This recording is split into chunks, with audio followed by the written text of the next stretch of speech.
Covid pandemic पूरी दुनिया के लिए एक अंधकार का दौर था। मतलब मैं इससे भयावह स्थिति नहीं हो सकती। इस छोटे से वायरस ने 7 करोड़ लोगों की दुनिया भर में जान ले ली और न जाने कितने करोड़ों के ऊपर किसी शारीरिक बीमारी के तौर पे या मानसिक बीमारी के तौर पे अपनी छाप छोड़ दी। हर किसी ने अपने किसी जानने वाले को खोया और कईयों को तो उन्हें आखिरी अलविदा कहने का मौका भी नहीं मिला, क्योंकि ये वो दौर था जब डेड बॉडीज को जलाने के लिए भी जगह नहीं बची थी। Covid pandemic kind of shocked the world.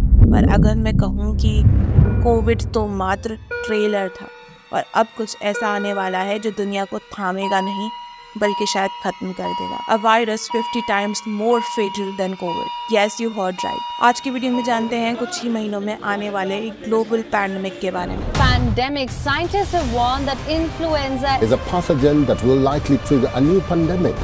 जब पूरी दुनिया कोविड-19 की तबाही से झुलस रही थी तो उसी की आड़ में उत्पन्न हो रहा था एक ऐसा वायरस जो कि पूरे विश्व को सालों साल के लॉकडाउन में घसीट सकता है और न जाने कितने करोड़ों लोगों और जानवरों की जानें ले सकता है। बुरी बात यह है कि ये वायरस अब भारत में आ चुका है और केरला और झारखंड में कई जंगली बर्ड्स और पोल्ट्री को इन्फेक्ट भी कर चुका है। इनफैक्ट 4000 बर्ड्स और पोल्ट्री ऑलरेडी मारी भी जा चुकी है। ये कहानी कोविड के बैट्स के इन्फेक्शन से मिलती जुलती नहीं है। पूरे विश्व भर में अब तक 90 बर्ड स्पीशीज और 48 मैमल्स की स्पीशीज ऑलरेडी इस वायरस का शिकार हो चुके हैं। इसके केसेस ह्यूमन बींग्स में भी 2020 से देखने को मिल रहे हैं। पर क्योंकि ये वायरस अभी भी इंक्यूबेशन फेज में है, यानी अलग अलग स्पीशीज में जाके अपने आप को इवॉल्व कर रहा है, इससे ग्लोबल पैंडेमिक बनने में अभी भी कुछ महीनों का वक्त है। पर अभी हाल ही में WHO ने भी इस वायरस को ग्लोबल थ्रेट करार दिया। ये वायरस है इन्फ्लुएंजा ए वायरस और इसका भी H5N1 स्ट्रेन। दुनिया भर में अभी तक रिकॉर्डेड कुल 12 मेजर पैंडेमिक्स आए हैं कोविड को मिला के, जिसमें से 5 पैंडेमिक्स इन्फ्लुएंजा ए वायरस के अलग अलग स्ट्रेन्स के कारण आए। इन 5 में स्पेनिश फ्लू भी शामिल है, जिसे मदर ऑफ ऑल पैंडेमिक्स कहा जाता है। ये स्पेनिश फ्लू 1918 से 1920 के बीच फैला था, जिसने करीब 10 करोड़ लोगों की जानें ले ली थी। इसके अलावा 1957 का एशियन फ्लू भी इसी वायरस का रिजल्ट है, जिसने 20 लाख लोगों की जानें ली। बाकी के 3 हैं 1968 का हांगकांग फ्लू पैंडेमिक, जिसने भी 20 लाख करीब लोगों की जानें ली, 1976 का रशियन फ्लू और 2009 का स्वाइन फ्लू। इस H5N1 स्ट्रेन के कारण साइंटिस्ट के प्रेडिक्शंस के हिसाब से स्पेनिश फ्लू जितनी या शायद उससे कहीं ज्यादा जाने जाएंगी।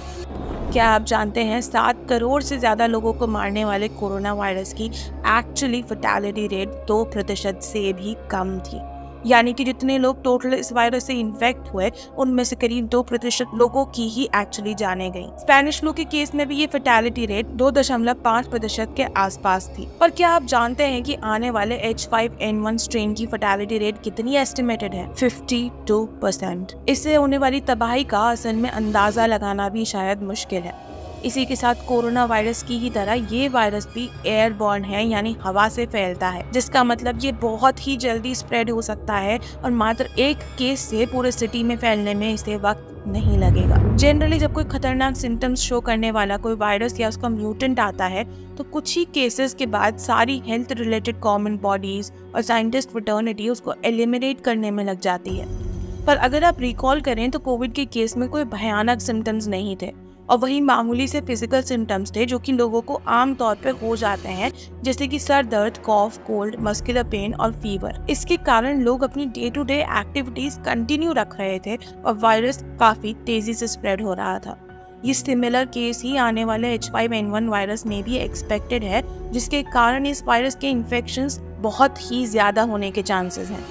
कोविड पैंडेमिक ने पूरे विश्व को एक बेहतरीन रियलिटी चेक दिया और बताया कि आज के आधुनिक विश्व में रहने के बावजूद भी हम एक हेल्थ क्राइसिस के लिए कितने अनप्रिपेयर्ड थे। महज कुछ दिनों में मंजिलों ऊंचे हॉस्पिटल्स तैयार किए गए, सैनिटाइजर्स और मास्क के प्रोडक्शन को बढ़ाया गया, लॉकडाउन्स लगाए गए और न जाने कितने चेंजेस करने पड़े।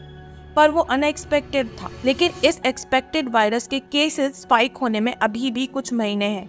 पर सवाल ये है कि क्या इसकी स्केल को देखते हुए ये चंद महीनों की मोहलत काफ़ी है? We need to be prepared and we need that now. इस विश्व ने बड़े बड़े संकटों का सामना किया है और उससे उभर के आए हैं। और आने वाले इस बड़े चैलेंज से भी हम उभर के आएंगे। खतरा है, पर एक उत्तम स्तर की तैयारी के साथ इस खतरे को कम किया जा सकता है। साइंटिस्ट अपने लेवल पर इस दिशा में काम कर रहे हैं, मेडिकल अथॉरिटीज अपने लेवल पर इस दिशा में काम कर रही हैं और अब वक्त है हम आम नागरिकों के काम का। इस विषय पर अवेयरनेस बढ़ाएं और इस वीडियो को ज़्यादा से ज़्यादा लोगों से शेयर करें। जय हिंद।